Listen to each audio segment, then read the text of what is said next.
I'm Mo. It is January 5th and it is time to do my keep or toss video. So I do this video every year. Every year when I read books, I put them on these shelves as I'm reading them. I don't get rid of them. I don't unhaul books at all that I've read throughout the year. So all the books that I'm going to go through are books, physical books that I read in 2024. I do read a lot of audiobooks. I do borrow some books. Friends loan me some books. There are definitely books that I've read that are not on here. But every year, at the end of the year, the beginning of the next year, I like to go through all these books and decide what I'm going to keep on my red shelves, which are over there that you can't see. I don't keep every book that I read. Some people do, but I really only keep books that I either felt a very, very strong affinity for, books that I can see myself rereading, books that are part of series that I know I want to continue, books by my favorite authors, even if they weren't my favorite books. So I do end up keeping a lot of books, but I also end up unhauling a lot of books. There are a lot of books this year, I think, that I could see myself rereading, but only on audio, so we probably will see that come up. Some books that I always keep are Agatha Christie books and Golden Age mystery books because I want to keep not all my Golden Age mystery books, but a lot of the Golden Age mystery books that I have read as sort of a collection. I also always keep like vintage sci-fi books. I always keep books that were rereads for me, unless they were rereads that I don't like, I guess. Unless I got a copy, wanted to reread it, and then I'm never going to reread it again. I don't know. That seems like a weird scenario, but you never know. And the reason that I have to do this video today is because it needs to get done because I've already started reading books in 2025. So I need to be able to put some books on this shelf. I have not yet done my best books of the year, and I have not yet done my best covers of the year, so I might have to hold some books that I would be unhauling until I finish those videos. The way that this video works is I just go through every book. I don't tell you a lot about the book. I just decide whether I'm going to keep it or not. This is the 2024 main shelf. And then I also have to extend it up to here. I did read 185 books total this year, the most books that I've probably ever read in a year, certainly the most books that I've read in a year since joining BookTube, which is great, but just a reminder, as I'm going through these books, if you read one book a year, if you read part of a book in 2024, if you read 2 books, if you read 100 books, if you read 500 books, you're a reader. So don't compare yourself to me and my reading. Don't compare yourself to others and their reading. Just read what you like and have a good time. One of my big aims, I'm not going to call it a goal, for 2025 is just to enjoy reading and to not put any pressure on myself, so don't put any pressure on yourself. But let's get started going through these books. So the first book that I grabbed is a Mary Roberts Rinehart book. I love Mary Roberts Rinehart. She's a Golden Age mystery writer, a queen of crime, and you will see me keep all the Mary Roberts Rinehart books throughout this video. And this was more of a romantic suspense. I did really, really enjoy it though, and of course we are keeping it. I reread The Fellowship of the Ring by J.R.R. Tolkien. I did read this one on audio. This is just a copy that we have. I love these covers. I think they're great. I actually started this one like 2 years ago, reading it on audio with my husband, and I just finished the last quarter this year. Definitely keeping this one. Another reread this year for me was Castle Perilous by Dawn DeChancy. This is a Portal World fantasy that I read many, many years ago when I was a young person, and I read a lot in this series, and I have a lot in this series. But since I was doing Portal World vlogs this year, I wanted to reread this one, and I think it holds up. I thought it was great. Definitely keeping this one. Next, another book that I'm definitely keeping, and another book that the cover and the book is falling apart, The Incredible World Champion Mets by Maury Allen. This was a book that was written after the Mets won the World Series in the 60s. They won in 68. This was published in 69, so it's very of its time, but I love baseball books. I love the Mets, so we keep all our baseball books. We don't keep all our baseball books, but we keep most of our baseball books. Train Dreams by Dennis Johnson is another book, very tiny novella that I read on audio. I thought it was great on audio. I heard Bookish talk about this one, and I was really excited to get to it, and I'm glad they did. It's kind of a cradle-to-grave story of a man who works on building railways. It's kind of the story of the Great Depression and early times in America, and I thought it was really interesting. I could definitely see myself rereading this both physically and or on audio, so I will definitely be keeping this one. Next we have Weather by Jenny Awful. This is the first Jenny Awful that I've read, and it is a story told in little vignettes about a woman all in her own head, and we're all in our own head, and she's dealing with stress over her marriage and her child and climate change.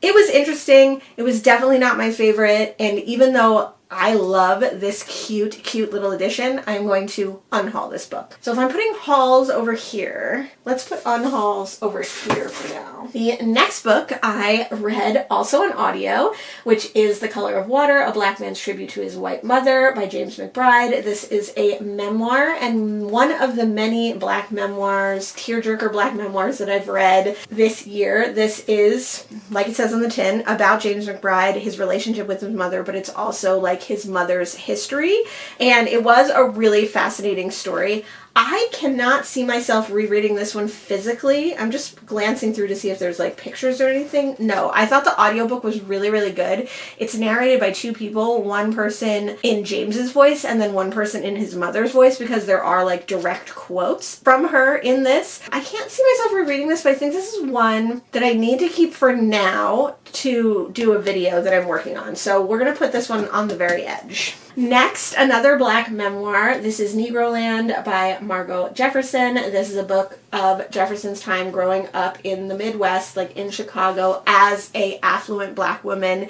in the 1940s, 50s, and 60s. Again, this is one that I don't think I would reread physically. I also read this one on audio. I read a lot of audiobooks this year, especially books that I own physically, and you're going to see that become a trend in my reading going forward. I'm going to try to focus on reading books on audio that I also own so that I can take them off my TBR and eventually, ideally, unhaul them. I did enjoy this book. I thought it was really interesting. I do think that I would never read this one again physically. I would read it on audio. So I'm going to put this in the same pile as Color of Water because I think I'm going to need this for a video before the end of the month. But then they will get unhauled. The next book is In the House in the Dark of the Woods by Laird Hunt. This is a like puritanical horror fantasy novel about a woman written in that kind of like old English. It's how she discovers herself. A gorgeous cover. Absolutely beautiful. But I am going to unhaul this one because I didn't really like this book. Puritanical books, not for me. This kind of era, time, you know, even if it's not real time, even if it's not really our world, is just not something I like. So think of The Year of the Witching, think of that one by Brom. Like, those are just not books that I'm interested in. And this one felt weirdly anti-woman in some ways. Like, it just felt like it was written by a man, which it was. So I'm going to keep this one. It's definitely going on the unhaul pile, but I'm going to keep it because it might end up in another video, but I'm going to put it in this unhaul pile because it's definitely getting unhauled after that video. The next book is another super cute little hardback. This is The Paddington Mystery by John Rode. This is a Golden Age mystery. This is the first John Rode I've ever read, and I did read this one on audio, even though I have the physical copy. Oh, look how cute that is. That's a cute naked hardback. This one I didn't love. It's the first John Rode I've read, and I remember the mystery, but it's not even worth getting into. It wasn't that interesting. It's a armchair mystery, which is not my favorite kind of mystery. I'm going to keep this one for now, though, because it's a Golden Age mystery. On this shelf up here, on the top shelf, I also keep Cat Cozy Mysteries because I do a Cat Cozy Mystery project. My old notebooks that are my reading and booktube notebooks, and then my DNFs, which I've already done a whole video on the DNFs that I had for 2024, so I will leave that one listed down below. But here are some more books that I read in 2024. Ceremony by Leslie Marmon Silko is a Native American classic. This one was really interesting. I read this one physically, but I could see myself rereading it on audio, but I could see myself rereading it physically as well, so this one is staying. A book that I've had on my TBR for so long is Close to Shore, The Terrifying Shark Attacks of 1916 by Michael Capuzzo. This one I tried reading physically and then I had to read it on audio because it's very wordy with like numbers and dates, and I find that hard to read sometimes. But the audio was only like 4 hours long and it was fantastic, so I would highly recommend reading this one on audio. I am going to go ahead and unhaul this one. I feel like there are people in my life who would like this because it's all about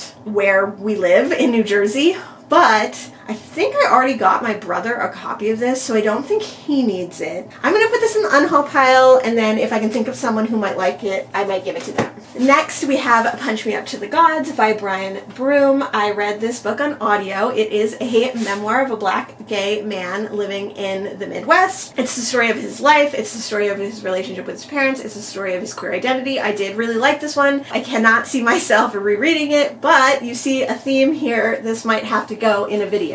So I will unhaul it when I'm done with that. The next book is We the Animals by Justin Torres. I read this book on audio. This is a autofiction about a young black man growing up in America, a queer man who is recognizing his relationship with his parents, his relationship with his sexuality, and the early parts of his life. This is definitely one that I would keep and I want to reread physically because this book is told in like very short chapters, not quite vignettes, but I think reading it on audio was almost too quick, so I would definitely like to reread this one. A book that I just read in December is The Spirit of Science Fiction by Roberto Bolaño. This is very short fiction work that was published posthumously, so I did think it has some flaws, but I could see myself rereading this one. I'm going to keep this one. Next, we have Never Let Me Go, another book that I read in December. This is by Kazuo Ishiguro. I read this one on audio, but I could see myself rereading this one physically maybe. I definitely get the vibe that I might reread it. I want to keep it for now. This is one that I might not keep forever. I enjoyed it. It wasn't one of my all-time favorites. You know, maybe if I read more, I'll want to keep a collection of his work. Maybe I'll want to get rid of this one at some point. Keeping it for now. Another Golden Age mystery, another book that I read in December is The Christmas Card Crime and Other Stories. I love these British Library crime classics. This has a bunch of different authors, some that I've read from before, some that I haven't. Definitely keeping this one. A work of poetry, probably the majority of the poetry that I've read I'm going to keep because I have a little poetry shelf and I'm trying to expand my poetry reading, and I think that poetry is one that should be reread and should be returned to and revisited, so I will be keeping A Coney Island of the Mind by Lawrence Ferlinghetti. He has a really interesting story too, so I'm excited to read more of his work. This is an interesting one. It is Everyone in My Family Has Killed Someone by Benjamin Stevenson. Now, I don't know if I could see myself rereading this one, but I loved reading this one physically, and I really want to find the next two in the series to also read physically. I can get both of them on Libby or Hoopla to read on audio, but I really want to find these physically. I don't know if this is a series that I will end up keeping forever because, like I said, I can't really see myself rereading it. For now, I'm going to keep it and hopefully find the other ones. A Year in Japan by Kate T. Williamson, and this is a graphic memoir of the time that the author spent in Japan. This came out of my basement. I've had this one for years, and I finally got around to reading it. It's very, very short, and it has kind of sparse pictures. I'm definitely going to keep this one. It wasn't my all-time favorite, but I think the, pictures alone are worth revisiting. My friend is writing a graphic memoir right now, and I just think it's interesting to see the different ways that you can make a graphic memoir, so I'll be keeping this one. Next is a nonfiction, The Loft Generations from the de Koonings to Twombly, Portraits and Sketches, 1942 to 2011 by Edith Schloss. Edith Schloss was a writer and artist, and she knew writers and artists, and this was a fascinating book that I absolutely loved, spanning time in New York and other places from the 1930s and 40s to, 1942 to 2011. This one was really great. I loved this memoir. Definitely keeping this one. Ecotopia by Ernest Callenbach. Again, wasn't my favorite. It's more of an essay on what a ecotopia, a utopian ecological society could be. But I thought it was really interesting, and I do want to get the prequel to this, which was written after, and I could see myself revisiting some of this. It's definitely dated. It definitely has some problems and some problematic language and some problematic ideas, but it also has some really interesting ideas. So this one's staying. Like I said, probably most of the classic sci-fi will stay. Hands by Moya Cannon is another work of poetry. This one was pretty forgettable. I did tab some poems, but I really don't remember much. I'm definitely keeping this one. I think not remembering means that I probably should revisit it. Conan Doyle, For the Defense, the true story of a sensational British murder and a quest for justice, and the world's most famous detective writer by Margaret Fox, is another book, nonfiction, that I read on audio, but I had a physical copy of. This one is interesting because it does have pictures, and I haven't actually looked through the pictures since reading it. I'm definitely going to unhaul this one. I thought it was interesting. It's a narrative nonfiction. It has to do with Conan Doyle and a British mystery, but it's also a true crime book, and I'm not a huge fan of true crime. I never was, but the older I get, the less I am. So I know I can unhaul this one, but I definitely want to look at the pictures a little bit before I do. So I'm going to put this in that definitely getting unhauled, but need to look at further pile back here.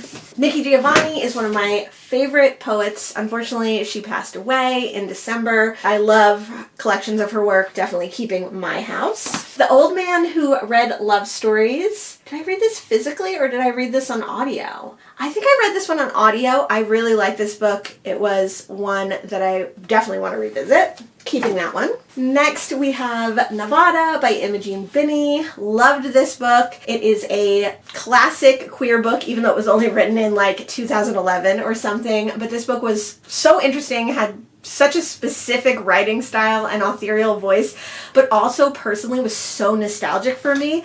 I read this one on audio. I would highly recommend reading it on audio because Imogen Binney reads this work, and I think obviously she knows the exact voice that it should be read in, but I'm definitely keeping this one and could definitely see myself rereading it physically or on audio. The Chosen and the Beautiful is the first full-length Niveau that I read, and I love this book. It is a retelling, reimagining of The Great Gatsby. Love this book, love this cover, definitely keeping this one. Another book that has a gorgeous cover. I love this cover so much, but I'm not going to be keeping this book. It was okay. It was a thriller. This is the first book, and the book that I think of when I think of my friend Michael and the books that he would like or would want to read. I don't know if he'll like this one. It wasn't the best thriller, but it was interesting enough and had some interesting ideas. I would definitely read more by Ana Reyes, and I'm going to put this one in the pile that I need to do something with it before I can unhaul it, even though I desperately want to give it to my friend today. Okay, these are the last books from the top row. Sharks in the Time of Saviors by Kauai Strong Washburn. This is an Indigenous Hawaiian author and an Indigenous Hawaiian story. This is another great cover. Not my kind of cover, but I do really like it. I did enjoy this one. It took me a long time to get into.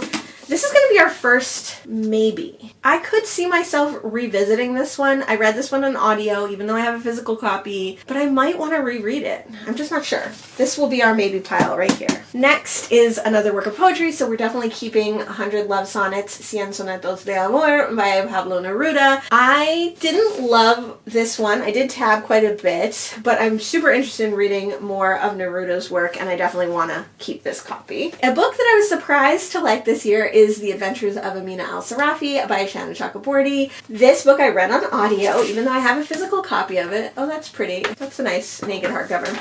I'm definitely going to continue this series when more come out. I definitely want to read more from this character. I don't know if I want to read more from this author besides this series, but I definitely want to read the rest of Amina's stories. I love this cover. I don't think I need this book physically. I don't ever see myself rereading this except on audio, but I love this cover, so you know where it's going in this pile with the covers that I love, but I'm probably not keeping. Or I'm definitely not keeping. On to the next shelf. I read quite a few short stories, again, specifically about Black Americans, interconnected, some of them not at all. This is not an interconnected short story collection. It is The Secret Lives of Church Ladies by Disha Filia. I read the majority of this physically, but I did read some of it on audio, which I think is an interesting way to go. I really like this collection. I could see myself revisiting it. It's so cute. Rental Person Who Does Nothing, a memoir by Shoji Morimoto. This one was really interesting. It is what it says on the tin. Morimoto is a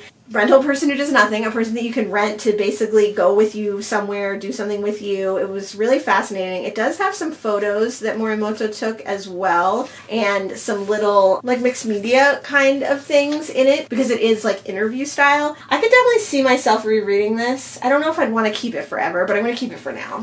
The Four Seasons which is Japanese Haiku, the second series, definitely keeping. Cherry Blossoms, which is Japanese Haiku, the third series, definitely keeping. Diary of a Void by Emi Yagi is a Japanese novel translated by David Boyd and Lucy North. Is a really great novel. Super interesting, a little off-putting, that I read earlier in this year about a woman who has fed up with her job and having to be the person who does everything that is deemed like women's work at her job. So definitely keeping that one. Bear Party by William Penny Du Bois is a children's work, and this is just so cute, about some pandas. It's an Australian author and an Australian work, and definitely keeping that one. G.K. Chesterton, The Innocence of Father Brown is a Golden Age mystery. This is the first G.K. Chesterton I wrote, and this is actually a collection of short stories. I did end up reading this one on audio. I'm not going to keep this one, even though I keep almost all classic crime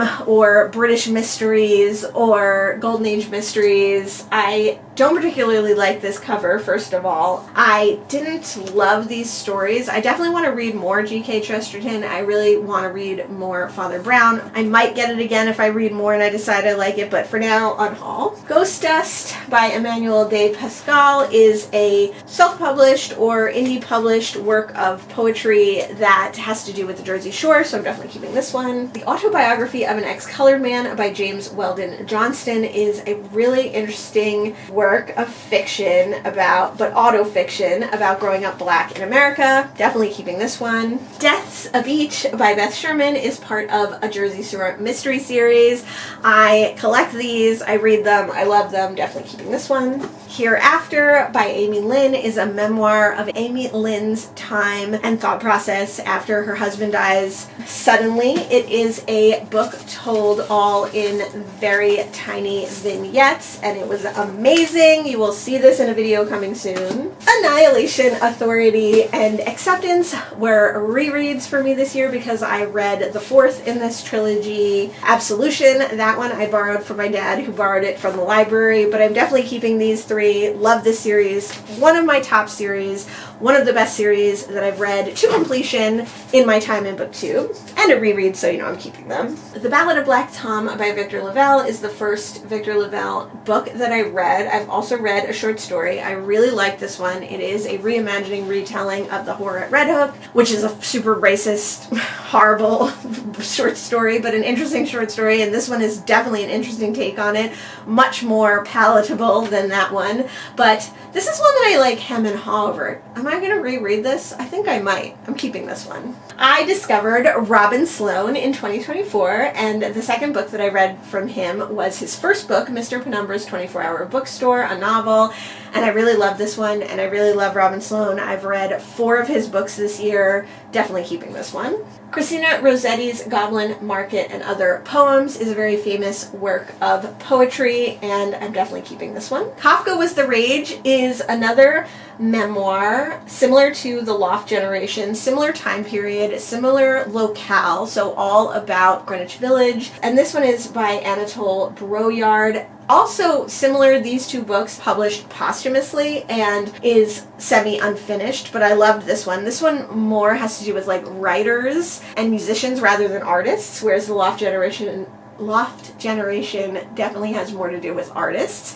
but love this one, definitely keeping it. Another amazing work of poetry that I read this year was Ariel by Sylvia Plath. This is the first Sylvia Plath I've read. I love this beautiful little hardcover. Like, how cute is that? Definitely keeping this one. I Called Him Necktie by Milena Machiko Fosser and translated by Sheila Dickey is another translated work by a Japanese author, but this is a Japanese-German author, so this was actually translated from German. This is another book told all in little vignettes. I really love this one, definitely keeping it. In the Palm of Darkness by Myra Montero is another translated work. This was translated from the Spanish by Edith Grossman, and this is another story of obsession. I've read a lot of stories of obsession this year. I loved this one, definitely keeping this one. Next we have Future Home of the Living God by Louise Erdrich. Louise Erdrich is a Native American author. This is the first Louise Erdrich I've read, but not the first Louise Erdrich that I have, because I have a lot of her books, and I can't wait wait to read more of her work. Definitely keeping this post-apocalyptic novel. Bint is a indie published or self-published work of poetry by an Arabic author. This is a great, really interesting work of poetry. Definitely keeping this one. I found and read Orbital, which was the winner of the Booker Prize this year by Samantha Harvey. This one was interesting. It is supposed to be so beautiful and so amazing, and I just don't know if it was. This is going to be another maybe. I think I need to reread this one because I don't think I got it, or at least I don't think I got it how like the Booker people got it. So I'm going to put this in the maybe pile. The Mystic Missour by V.S. Nepal is a Trinidadian work. It's not translated though. I think it was originally written in English, and I thought this was a really interesting satirical look at life in Trinidad. Very heavy-handedly, like, silly and funny. I really enjoyed it. I am going to be keeping this one. Sea of Tranquility by Emily St. John Mandel is the third of the interconnected stories by Emily St. John Mandel that she has come out with recently. I have also read the other two. I really liked all of these. People like this one the best. I don't think I like this one the best. I think The Glass Hotel is my favorite, but I love her work. I'm looking for Station 11 in hardcover. Definitely keeping this one. The Case of Jenny Bryce by Mary Roberts Reinhardt is one that I read in December. Love this one. This has quickly become one of my favorite Mary Robert Reinhardts. As you know, I'm definitely keeping it. The Red House Mystery by A.A. Milne. This is the author of Winnie the Pooh. This is a Golden Age mystery. This is the only mystery that he wrote. This is a book that I read on audio, even though I have the physical copy.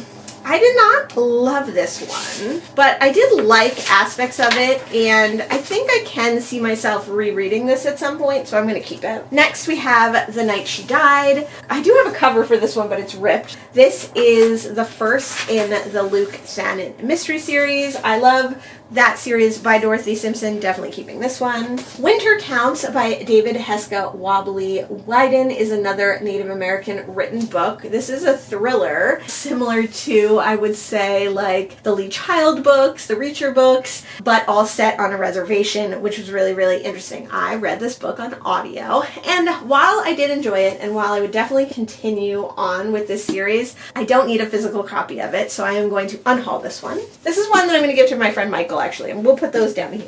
Another work of short stories, Her Body and Other Parties by Carmen Maria Machado. I'm definitely keeping this one. I loved this one. I love Carmen Maria Machado's work. I've only read 2 of her books, but I've already reread the single short story that I read from her, so I'm definitely keeping this. This is How You Lose the Time War by Amel El Motar and Max Gladstone. I got quite a few years ago, and I was so excited for it. One of my most anticipated reads since joining BookTube, but it took me forever to read it. I think I was a little intimidated by it. It is a multi-timeline, cross-timeline love story, and I really loved it, and I'm definitely going to be keeping it. House of Days by Jay Perini is a work of poetry. I did tab a lot, but I don't remember barely anything about this work of poetry. I am going to keep it, but it's not one of my favorites. The Sleeping Car Porter by Suzette Mayer. Great cover, interesting book, told in vignettes, little short chapters about a man who is a sleeping car porter in,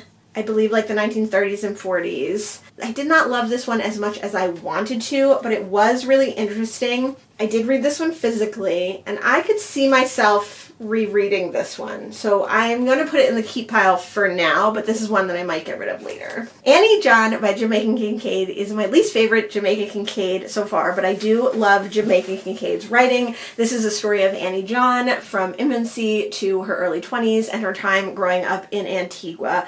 It is very similar to Ellen Foster or some of those other books. Actually, it reminds me a little of the autobiography of a colored man in some ways as well. I'm definitely keeping this one. I read this one on audio, even though I have a physical copy. I could see myself revisiting all of Jamaica Kincaid's work at some point, and I just love her writing, so I'm going to keep everything that I ever get from her. Next, we have Mimi Lee Gets a Clue by Jennifer J. Chow. This is a cozy mystery with a talking cat, and it was really bad. I'm definitely unhauling this one, but I'm not actually going to unhaul it because I keep all my cat cozy mysteries, and also I need this one for a video later this month. Ghost Eaters by Clay McLeod Chapman is a ARC that I picked up in a little free library. This is about a drug that makes you see ghosts. It was pretty bad. I'm definitely unhauling this one. The Golden Spoon by Jessa Maxwell was a kind of forgettable cozy mystery. Think Agatha Christie meets The Great British Bake Off. It was a closed door mystery, which I enjoy, but it was pretty bad. I do like this cover though,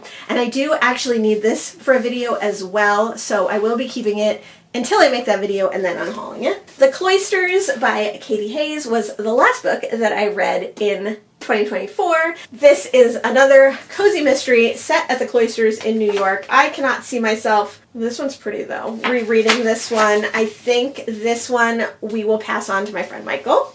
Fun Home by Alison Bechdel is a graphic memoir of her time growing up and also her relationship with her father who committed suicide. This one's really interesting, definitely keeping this one. It is a classic in the graphic memoir genre, and also it was really good. And also, my friend might want to read it when he's done with his graphic memoir. I could also see myself rereading it. The Age of Innocence by Edith Wharton is the second Edith Wharton that I read. This is a funny copy. I do really like this copy. I'm definitely keeping this one because although I read this one on audio, and although I don't foresee myself reading it not on audio, I want to read more Edith Wharton, and I want to have a little Edith Wharton collection. This year I read Baby Cakes and Significant Others by Amistad Maupin. This is the fourth and the fifth book in the Tales of the City series, which I absolutely love. These are the first two books in the series that I've never read before, so I have read 1 through 3 multiple times, and then I am proceeding on with the series, of which I have most of the books, and of which this is my favorite coverway, so definitely keeping these. And then we have The Spite House by Johnny Compton. This is a horror novel told from multiple perspectives about a man who's traveling across the country with his daughters staying in a house. Maybe it's a spite house. I'm gonna give this one to my friend Michael. Eastbound was another book that I heard about from Bookish that I really wanted to read. Another book, I think I read this one on audio as well. This book was not what I expected at all. It's kind of like a thriller in some ways, and I loved it. Definitely keeping this one. Definitely want to reread that one. I read all of the Richard Osman books, sometimes on audio, sometimes physically. I think I actually like reading the Thursday Murder Club more physically, and I read The Last Devil to Die, which is the fourth book in the series this year.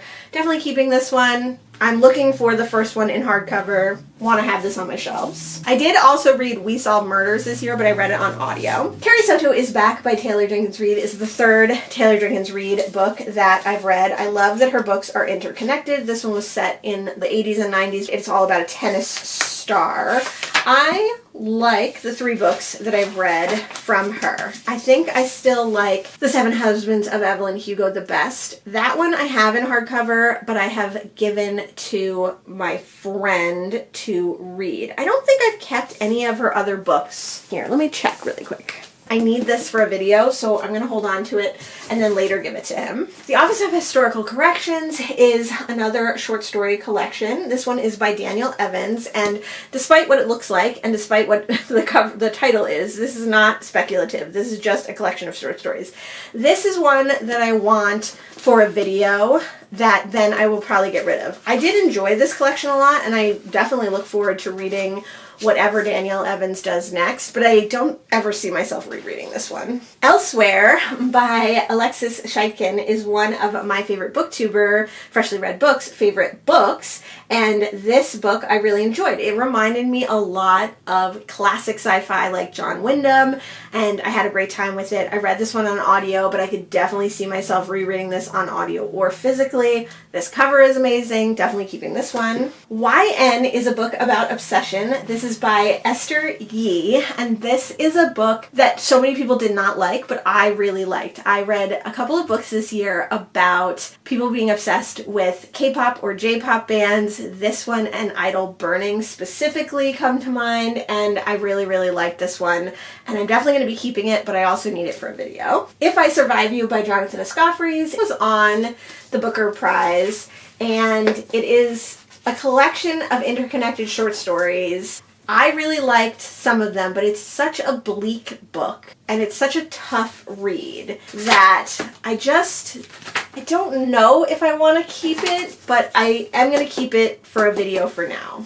Everyone in This Room Will Someday Be Dead by Emily Austen is a book that I didn't think I was going to like, put off reading for a really long time, and then loved. Definitely keeping this one. The 10,000 Doors of January by Alex E. Harrow is another Portal World fantasy. I have a vlog all about this, so if you want to see my thoughts more in depth about it, you can definitely check that out. I will leave it listed down below. It is a proof copy that I got quite a few years ago. I did enjoy this YA, surprisingly, and I definitely want to read more Alex E. Harrow. But I don't need to keep this book, so it is going to get unhauled.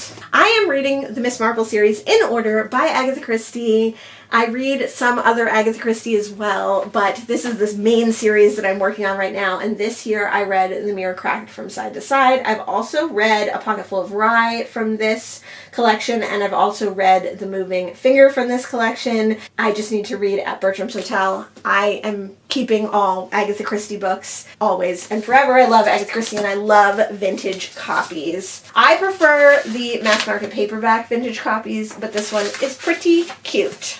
It's going to go on my Agatha Christie shelf. One of my most disappointing books of the year was 19 Claws and a Blackbird by Augustina Bastarrica. I was so excited to get this and Tender as the Flesh when I went to Ohio this year, and I have yet to read Tender as the Flesh, partly because I really didn't like this collection of short stories.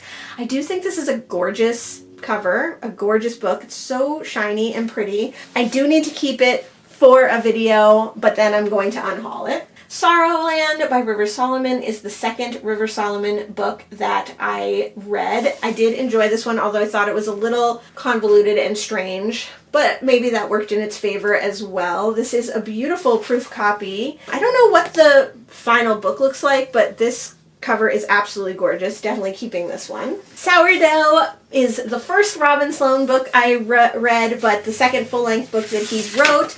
Definitely keeping this one. I discovered that I love Robin Sloan this year, and I really, really love his work. So many keeping books and not a lot of unhauling books. The Ones We're Meant to Find by Joan He is another young adult novel that I read this year. I don't read a lot of oh, this one's so pretty. I don't read a lot of young adult novels. This one's gorgeous, and this one is a signed copy from the author. I did not love this book. I read it on audio, even though I have a physical copy of it.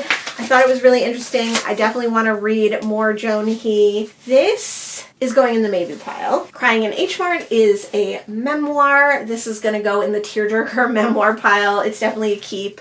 This is written by Michelle Zauner, who also read the audiobook. I read this book physically, but I definitely want to reread it on audio because my friend Suzanne said that the audio is really good. This is just a tough one. Like, when are you ever going to reread this one? Because it's heavy. It's definitely a tearjerker. I'm going to keep this one. I did enjoy it, but it was tough. I read my first Mrs. Polifax novel. This is a series by Dorothy Gilman. I read one right in the middle called Mrs. Polifax and the Hong Kong Buddha, and then this year it's been my mission to find every other Mrs. Polifax book. Mrs. Polifax is a CIA agent and crime investigator in her 60s who comes from New Jersey, which is awesome. And I did find all of these books, so I will be continuing on with the series. I will definitely be keeping this copy.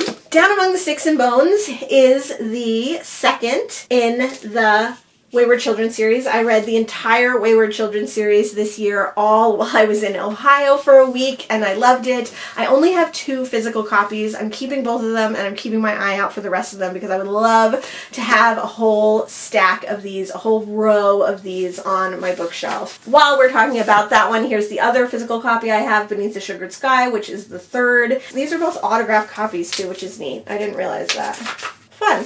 Keeping that one. Buddha in the Attic was the first Julie Otsaka book that I read, and I read this one on audio even though I have the physical copy. It is told all in vignettes, and it is told in a choral voice. This one and her first novel are interconnected, so I'm definitely keeping this one. Mouth to Mouth, beautiful cover. Did not really love this book. I thought it was okay. I thought it was interesting, but not my favorite of the year, certainly. I'm going to put this in the cover pile, but then we're going to unhaul it. Fish Carcass by V. Key Now is a really interesting collection of poetry and artwork that I thought was very visceral and kind of gross, and I really enjoyed keeping that one. Nevis by Sasha Nespini. This is an interesting one. I read this one on audio. I had been wanting to read it for a really long time. I heard about it on BookTube. It was translated by Clarissa Botsford. I think I would have liked this more if it was written by a woman. Do I ever see myself rereading this? This has to go in the maybe pile.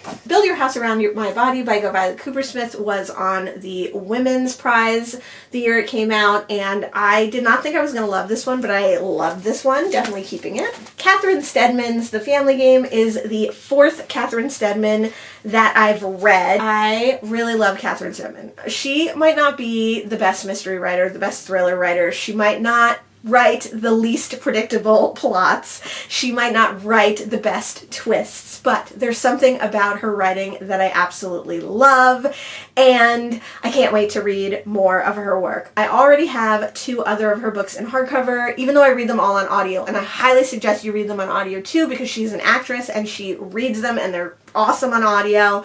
I'm definitely going to keep this one to put with my hardcover collection. More Homes for the Holidays, which are all new Sherlock Holmes stories edited by Anne Perry. I only read one story out of. I read the Tanith Lee story, which I feel like now I barely remember, but I do remember really liking it. It was called The Human Mystery. I don't remember anything about it. I definitely don't need to keep this one.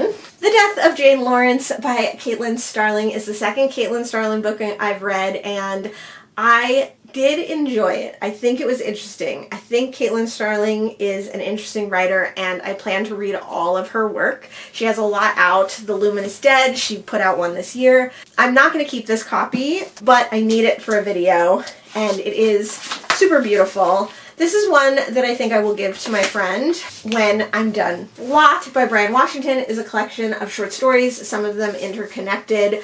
I've also read Memorial by Brian Washington, and I really enjoy his work. His books are not my favorite. His writing is not my favorite, but there's something about his writing that I really, really like. My friend Michael actually has Memorial, and originally I was going to unhaul that one, but now that I have this one, should I keep both of them? I don't know. We'll see. Maybe my friends read it and I'll get Memorial back and I'll be able to decide. But I'm keeping this one for now. My dad gave me The Naked Detective by Lawrence James because he has all the Lawrence James books in this series, which is like a series of fun, cozy mysteries set in the Florida Keys, Key West, and this one was really fun. It's like in the middle somewhere. It's like 5 or 7 or 8 or something, and I did enjoy it, even though it's very dated and even though there's a lot of language and other things that are not what we would want to see today. I do plan on continuing in this series, and I do plan on reading it in order. Well, this one was actually written in 2000, which makes it worse, but I probably will read them on audio because they're all on Libby and Hoopla, so I don't need this physical copy. I'm going to unhaul it.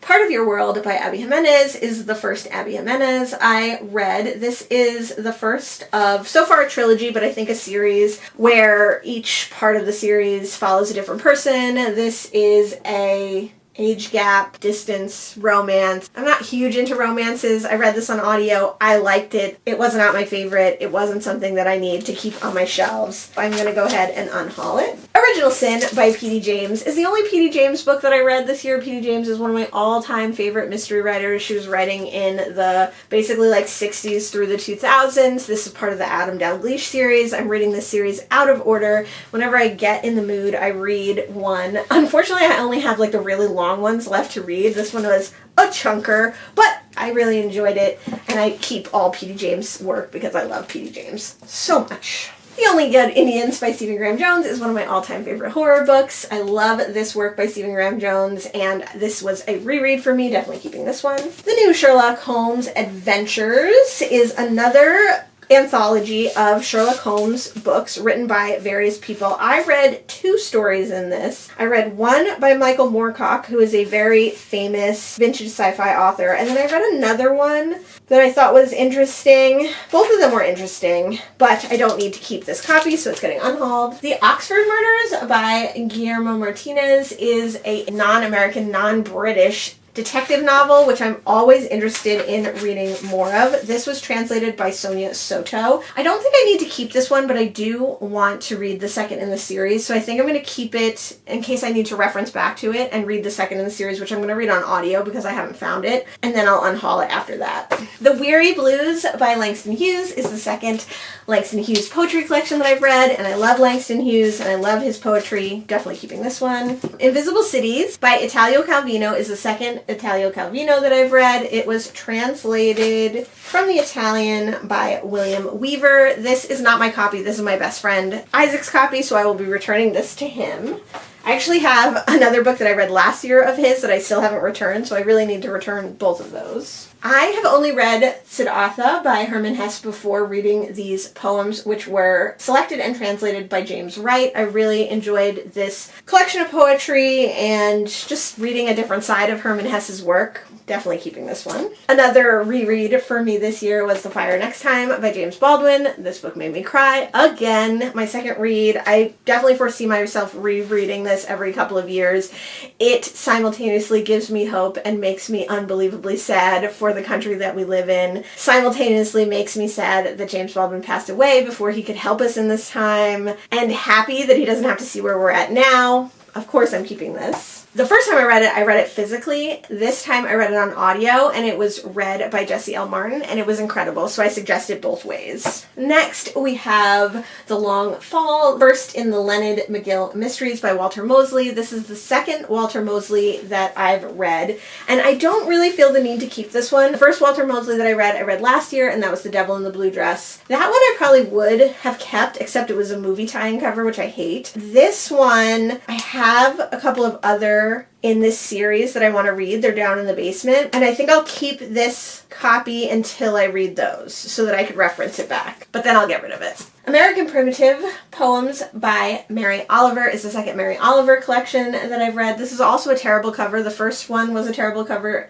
too. I'm going to keep this for now. If I ever find a better cover though, I'll swap it out. Clear by Karis Davies was one of my most anticipated books of 2024, and I found it early on in 2024 in a little free library. This is even a proof copy. Got all messed up on the back here though.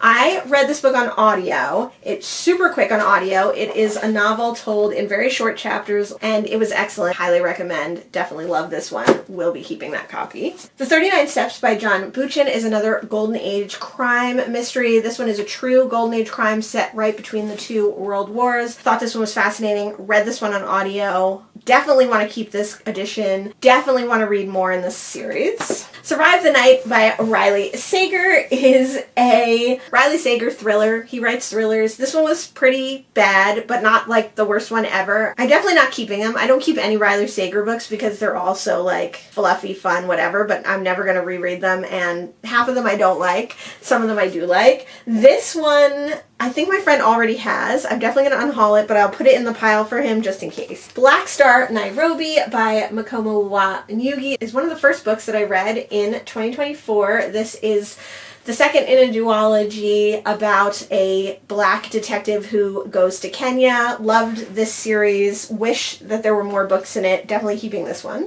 This is the last pile. Oh my gosh. The Woman in the Library by Sunari Gentile. I really did enjoy. I think this was on my 24 and 24 list. I like this cover, but I don't need to keep this one. I can't remember if I read this one on audio or I read it physically. It does have like a book within a book element. I did enjoy it. If I ever need to reread it, I'm sure I could find it again or get it on audio. I'm going to give this one to my friend. Magic for Liars is the third Sarah Gailey book I read, and I think this is my favorite. It's about 2 sisters, one who has magic and one who doesn't, and I love this cover. Love the end papers. Totally amazing.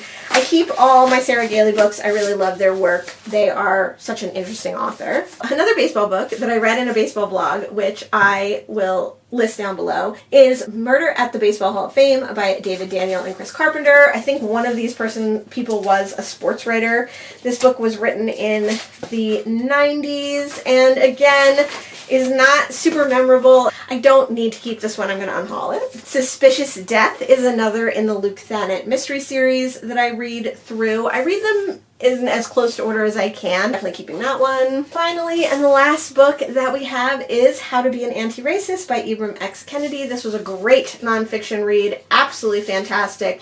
I read this one on audio, and I would probably only reread it on audio again, so I think this is a good one to pass on. Even though it was a fantastic book, I don't foresee myself ever needing to reread it physically. What's in here? Monmouth University card. That's not mine. We'll leave that in there. I think I can unhaul this and someone could get better use out of it. So that's not good. We did terribly this year. Absolutely terrible.